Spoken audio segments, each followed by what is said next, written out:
Welcome to the channel again, everyone. This is actually a voiceover because my microphone seemed to have broken. So there's going to be like 5 videos of me dubbing over what I think I said. So here we have a Tarmac Works. It's a Global64. It's my very first one in this new packaging. And I gotta say, it's pretty nice. So it's wrapped in this, cellophane, of course. We gotta lose that here. And then what's nice about this packaging is you can actually see the model inside of it. This actually might be the best packaging now in 164. Whereas in the past, Tarmac Works was pretty bad because they had a giant clamshell blister in a box that didn't even fit the model very often. So one thing that I would criticize is the side of the box, how it says Vertex there. It would be nice to have it say Nissan Silvia S14 with the text there on the front if it was on the side, because if you were to stack them up, they would be easier. There's a little cartoon illustration here in the back. Maybe this is from like the Initial D franchise, I don't know, but it looks pretty cool. And then you have your standard back stuff here. It's approved by Nissan.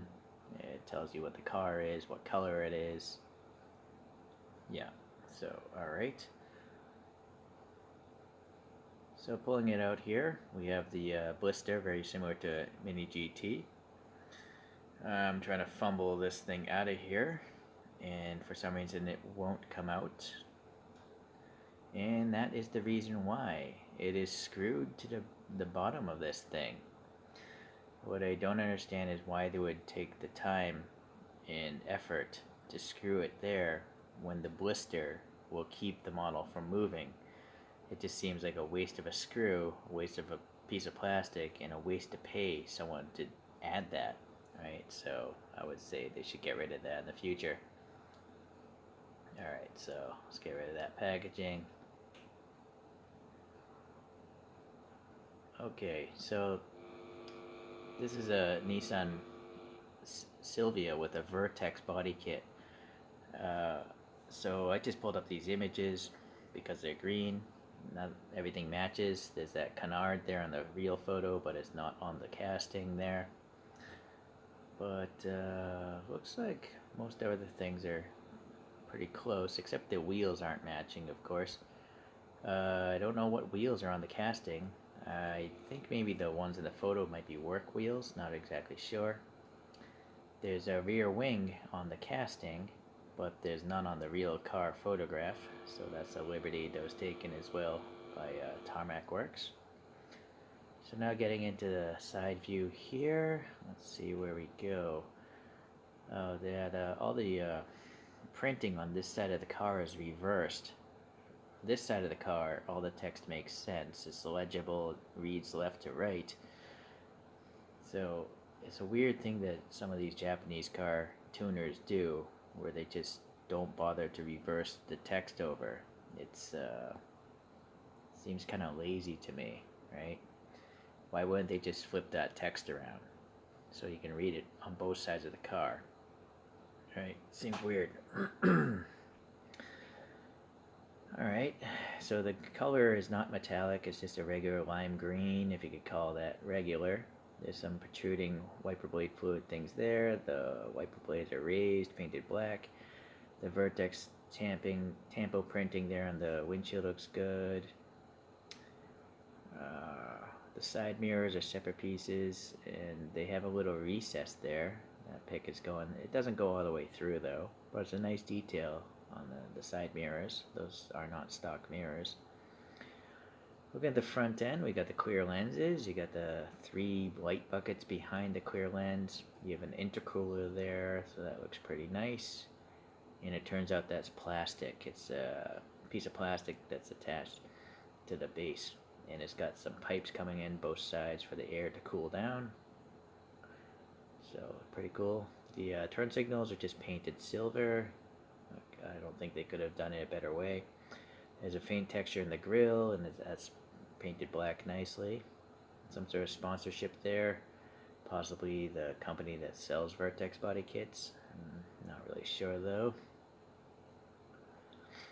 Yeah, there's supposed to be some black paint there. On the real photo, there's a vent there, but you know, you can't have everything for a global series tarmac. So the wheels here, I don't know who makes these wheels. If you know, please leave a comment. But there's some lug nut details there. The air passing between the spokes is nice. And then the lip itself is chrome, but the center is silver, so it's kind of like a two-tone wheel there. So it's pretty cool. The tires I can see have a little bit of curvature, not so bad. The door handle has some three-dimensionality to it, and it is body colored like the real photograph. There's some window molding raised and painted black, so that's pretty neat. The exhaust tip, big opening with a little darkness down the middle. Nice to have a license plate printed on. The rear taillights are all, you know, clear plastic, and there's black printing over them and a texture as well. So you can see the light separation is very nice. There's, I think, maybe a Nissan logo badge. It's just blank though. And then the rear wing is okay. It's a separate piece. There's a raised and painted black rear wiper blade there. And my smudge marks there. Okay. So on the bottom here we have it's a metal base. It's nice that it says, you know, 164 Vertex S14 Silvia, who makes it. It just doesn't show like when the casting was made, which is unfortunate. The tires are slicks. I guess that's okay for maybe drift cars do that. I don't even know if this is a drift car, but seem okay. There's some silver on the muffler covered up by my thumb there. And then all these globals, the Tarmac globals do work. They roll like Hot Wheels, if that matters to you. Alright. So I think I'm going to take this apart. Yeah, because the interior is black and it's hard to see. So let's take a look here. So 2 screws, nice and easy, is what I like about these Tarmac globals. So a pretty thick axle, maybe like a millimeter. That's what makes them roll so well. Then the base is metal. I don't really care about that so much. But there's that plastic intercooler piece that's painted silver and just attached to the base. Here we have the plastic interior, just a friction fit. And then you can see the windows here. I'm counting 6 on the roof and 1 in the front as far as the press marks holding those windows in place.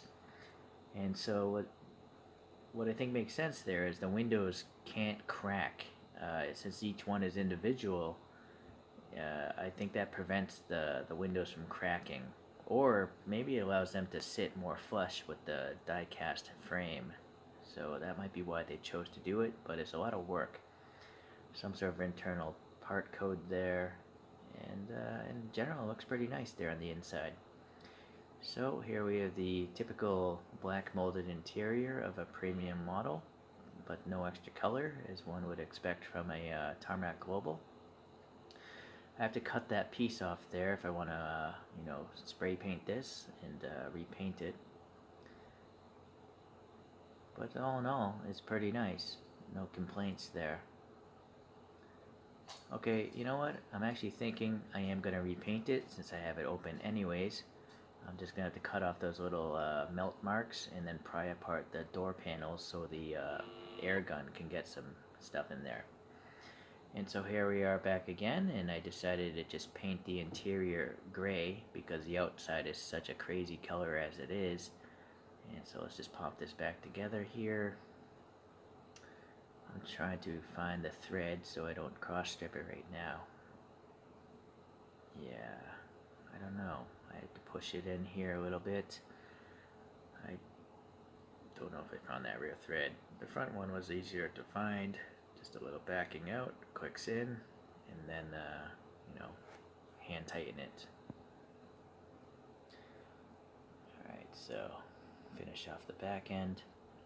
And so now you can see the interior a little bit better. That's a Vallejo gray paint, by the way. It's a water-based acrylic paint. that I shoot through an airbrush. Alright, let's get this thing spinning up here on the giant spin go round, and let's pull out some other Silvias here. So the first one is by, I believe it's Konami. That's the CSP311. That's the first Silvia. And it's pretty nice. Nice colorful interior on that guy. A much smaller car, being many generations ago. This black one I just put down is by Tomiko Limited Vintage.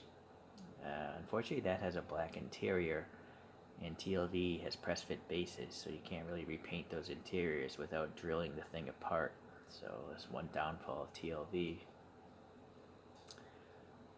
Let's see what we have next. That's an S14 Silvia, but it's from Diecast Masters. And so Diecast Masters, you can swap out the wheels, lower the ride height. I think those are the stock wheels on it. It's got a license plate on there. So it's a similar car. It's more of a stock car with a lowered ride height, whereas this Tarmac has a whole different aero body kit on it. So I'm not going to compare the two with the tray of comparison. Alright. Let's see what we have coming next. That is an S14 Silvia, I think by Diecast Masters again. Diecast Masters is made by BM Creations. I haven't seen Diecast Masters put out anything new, so I don't know what happened to them. Maybe they went out of business, maybe COVID got them, I don't know. Now, last car is by Aoshima as part of the Garage-On collection, so it has a crazy Liberty Walk body kit. And then I put on some alloy wheels by BNDS. So, and I also repainted the interior of that brown. So those Aoshimas have screwed together bases, which I really like. Alright, so that's my collection of Nissan Silvias there. Let's move those two forward so you can compare those two a little bit more, since they're both S14s.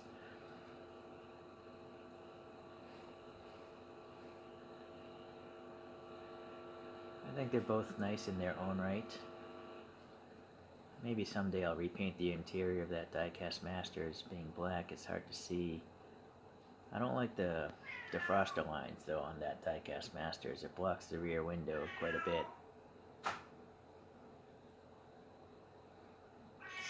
Sorry for my cat. It's making some weird night noises.